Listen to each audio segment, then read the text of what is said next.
ప్రభుత్వం ప్రవేశపెట్టిన 6 గ్యారంటీల పథకంలో భాగంగా మహిళల కోసం ఉచిత బస్సు ప్రయాణం ఇప్పుడు ఆర్టీసీ డ్రైవర్లకు సంకటంగా మారింది. మామూలుగా అయితే బస్సు కెపాసిటీకి తగ్గ ప్రయాణికులను ఎక్కించుకొని గమ్యస్థానాలకు చేరాల్సి ఉన్నా అంతకుమించి ప్రయాణికులు ఎక్కడంతో అప్పటికి బస్సు నిండిపోయిందని డ్రైవర్ ప్రయాణికులకు తెలియజేసిన ప్రయాణికులు ఎంతకు వినకపోవడంతో చివరికి డ్రైవర్కు ప్రయాణికులకు మధ్య తిన్నగా మొదలైన గొడవ రసాబస్సుకు దారితీసింది. హైదరాబాద్ దిల్సుఖ్ నగర్ నుంచి కొల్లాపూర్కు బయలుదేరిన ఆర్టీసీ బస్సు మహబూబ్ నగర్ జిల్లా జడ్చర్ల బస్టాండ్కు చేరుకుంది.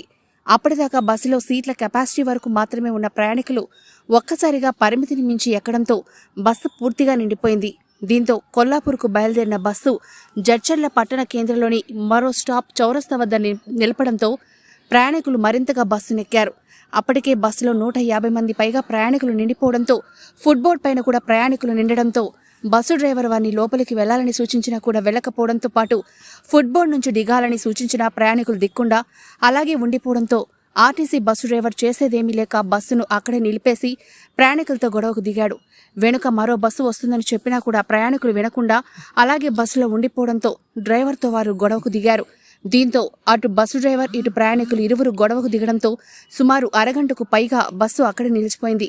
అప్పటికే బస్సులో ఉన్న మరికొందరు ప్రయాణికులు ఇబ్బందులు ఎదుర్కోవాల్సిన పరిస్థితి నెలకొంది. ఇదిలా ఉండగా మేడారం సమ్మక్క సారక్క జాతర సందర్భంగా బస్సులు కూడా అంతంత మాత్రమే నడుస్తూ ఉండడంతో ప్రయాణికులు తీవ్ర ఇబ్బందులు పడాల్సి వచ్చింది.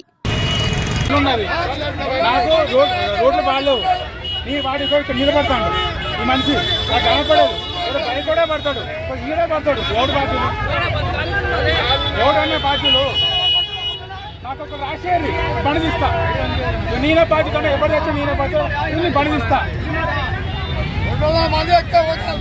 200 మంది ఉన్నారన్న లెక్క పెట్టుకోరు. మీరు లెక్క పెట్టుకుని కావాలంటే లేదు ఒక్కరి దగ్గర పనిదిస్తా. ఒక లిమిట్ వచ్చింది బండి తీసుకొచ్చిన ఇక్కడ వద్దంటే ఎక్కువ ఏంటి నాకు ఏం